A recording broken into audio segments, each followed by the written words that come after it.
Hello, it's Rowan here, and I have a health hack to share with everyone. I want to tell you guys how I've been putting on my nicotine patches in a kind of a unique way. I've not seen many other people do this. I've not seen anybody do this particular way. I put nicotine patches on my temples, like that. You see one right there, and one right there. I put it on my third eye, and I put one on my other temple. So the reason I do this is because I want faster nicotine delivery into my brain. I've about like a week and a half ago or 2 weeks ago or something like that, I learned that nicotine increases blood flow to the frontal lobe of the brain. And I think that's part of the reason why it's so good for people with focus issues and ADD, because that area is lacking blood flow. But it's very good for just everyone to get more blood flow to the frontal lobes. And so, um, Dr. Ardis is someone I've mentioned before in previous videos, and he really got me into the nicotine patches. And I've been doing it very regularly, and I love it.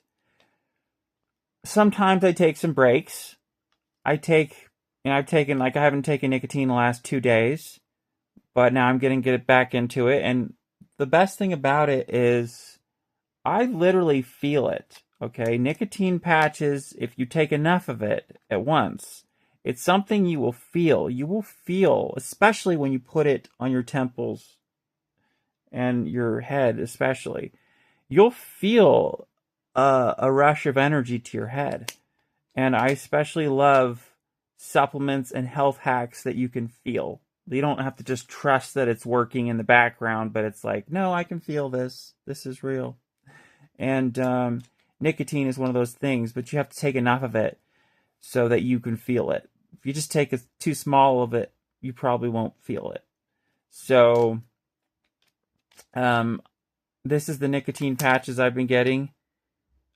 Um, I'm not so sure that the brand matters so much.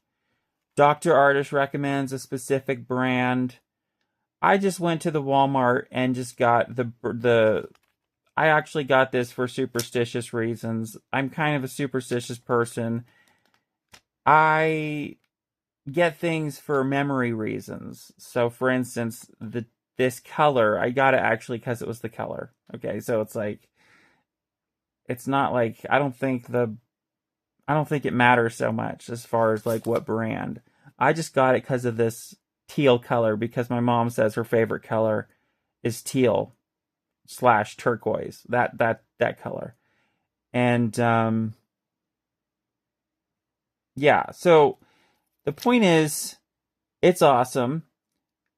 The worst side effect you might feel if you're not used to it is that you might feel nauseous if you take too much nicotine and your body's not adapted to it, and you could vomit. I have vomited several times because I just took too much at once and my body was not adapted to it. And that's not necessarily a bad thing either. That could actually be a very good thing, because in Ayurvedic medicine, the popular form of Indian medicine, there's actually a therapy where they purposefully induce vomiting for health benefits. So they'll drink some drink that makes them nauseous, and they'll vomit and purge that way. So I've heard that nicotine is just very, very detoxifying, and it's purging, and it pulls toxins, and so it could be a very good thing that you saturate your system in nicotine every so often, so much so that you even get nauseous. I pretty much regularly get nauseous when I take, I mean, but I don't want to always vomit, right? But it's like, it's not the end of the world if you do, you know what I mean? So, um, it's really not the end of the world. It could actually be very good for you to vomit, you know? So, not that like you want to purposely vomit all the time. It's not like you want to, you don't want to be a, what do you call it, a bulimic person or anything, especially for if you were to try to vomit for like, weight issues, like you're trying to like, that's like the wrong reason to vomit. Like the right reason to vomit is if you just so happen to overdose on nicotine and then you get nauseous. You know what I mean? So that's just yeah. You know what? If you notice that my brain's working a little slow right now, you're probably observing a real thing, and that's just because I have been off of nicotine for the last 2 days, and really nicotine does help my brain. It does help my thinking. It does help me form sentences better and talk faster and just sound more smart, right? So, but I think I got the message across. Nicotine is very good for you. And I've mentioned this before, I don't just take the nicotine patches like Dr. Ardis recommends, but I actually believe in smoking the entire cigarette of a natural, healthy brand of cigarette, and I don't inhale. And if you want to watch my specific strategy on how I take nicotine when I'm smoking, I don't inhale the hot smoke like a normal person. I just kind of use cigarettes as an incense, and I just breathe in some of that smoke that way. And it's got all kinds of benefits, but I don't want to repeat the video I've already made on that topic. If you want to see that video, it's on my Instagram. Keep scrolling down until you find the video where I'm outside and I'm smoking a cigarette and I'm talking about this. And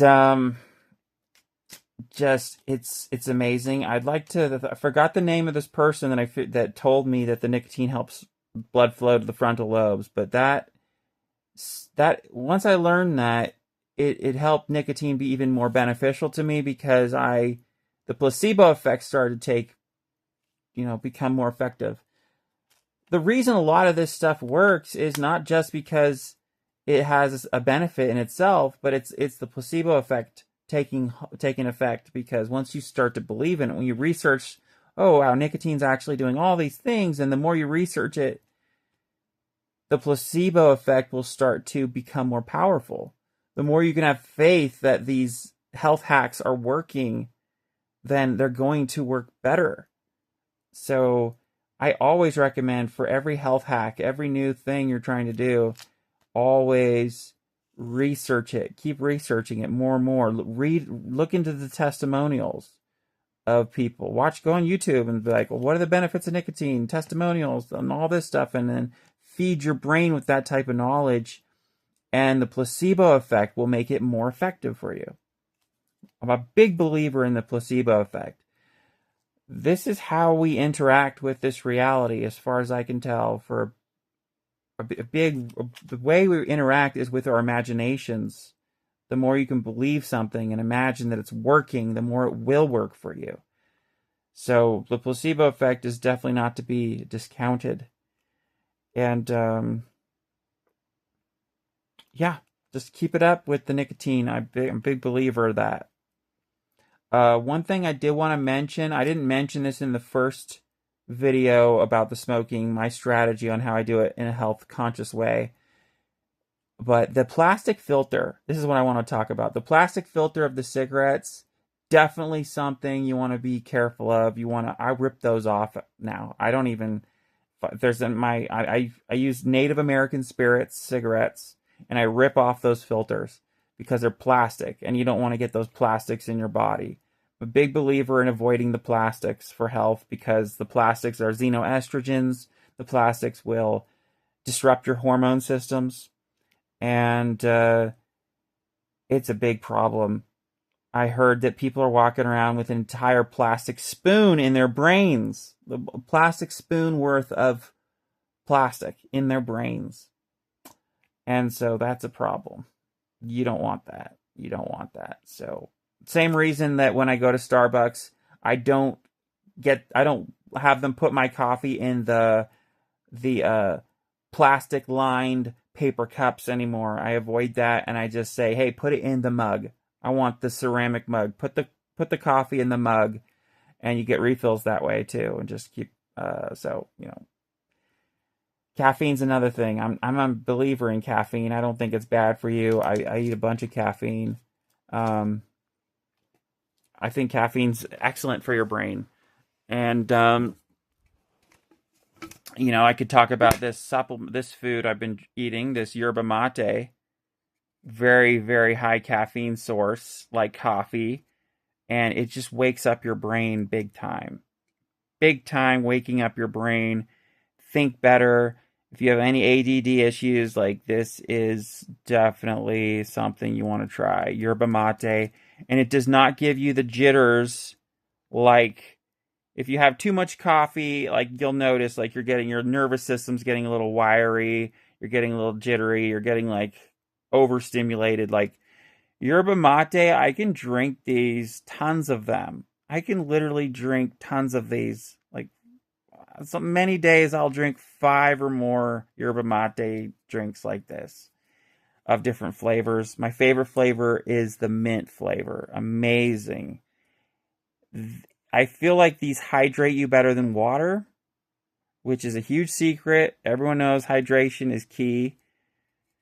So, just don't believe be careful with you'll hear people bash these drug-like substances like nicotine, caffeine, marijuana is another thing. You'll hear people just bash. Look, just these people are dogmatic.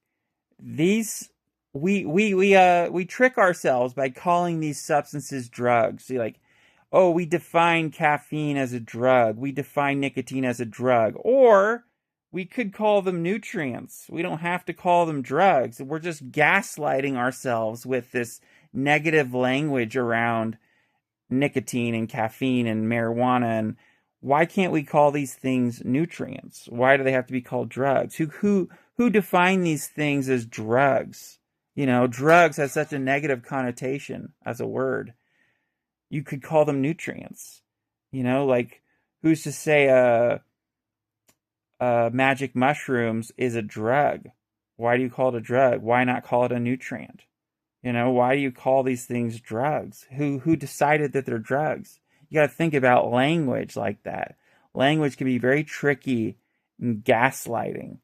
So be careful about being brainwashed against nutrients that are actually extremely healthy. Nicotine being maybe the top one. Watch the interview with Dr. Ardis. I'll post the link right here again. Nicotine is saving lives. It's curing so many diseases. And I've gotten it. The other thing I want to say is, I really do believe in, I know Dr. Ardis really does just promote the nicotine patches, but I'm a huge believer in getting the entire tobacco. So not only do I smoke the cigarettes, the Native American spirits, I can show you. I like the organic Native American spirits, but I'll get the unfiltered kind as well, the brown kind. It's that way you get more tobacco for your money because you don't have to be paying for the filters, which I rip off anyways. These ones have the filters and I rip them off. And so I'm basically wasting money that way. But I like these because they're organic. But the brown Native American spirits, they have the advantage of not having the filters. So you're getting more nicotine for your money that way. But if you want to get the most amount of nicotine for your money, you could get these. And this is just, this is the, just the unrolled tobacco, the pure tobacco. And the benefit of getting it this way is that you can just use it as chewing tobacco as well. And that's the other thing I've been doing with nicotine. I just chew it now. I hold it in my mouth. And you will definitely get the nicotine rush that way. You'll feel it. Like it's absorbing through your jaw. It's absorbing through your skinning tissues in your mouth, and you'll feel it. You'll be like, whoa, like you're getting a good hit of nicotine that way. And you're getting all the other nutrients in the tobacco. And it's very good for your mouth. It's killing all the parasites and the bacteria in your mouth. And I have a personal testimony about that. I used to really suffer from bad breath. I would do the breath test on myself all the time. You know, the licking the back of your mouth licking the back of your hand and then smelling it, and it would smell a bit funky, And since I've been smoking the tobacco the way I do, my breath does not stink at all. So it's actually fixed my bad breath problem. Just a personal testimony. If anyone has bad breath, like, this is the way to go. I would say nicotine, holding it in your mouth, chewing this, and holding this in your mouth. Good idea. Really good idea. It's fixing the dysbiosis, the bacterial issue that's causing the bad breath. So very, very good. And you're getting all the other nutrients in the tobacco that way as well. Powerful. Very powerful thing you can do.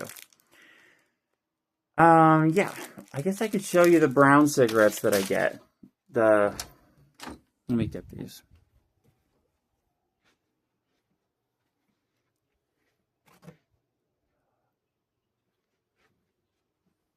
You know what? I couldn't find them just there. I should have been more prepared when I made this video. But I'll show you. So, like, these are the normal ones, and I just rip off the filters like this, so you can bite off the filter. Okay. And just boom. I don't smoke in my house because my parents don't want me to smoke in my house. But literally sometimes I just use it as an incense. I'll just burn it, and I'll just just breathe in the smoke that way.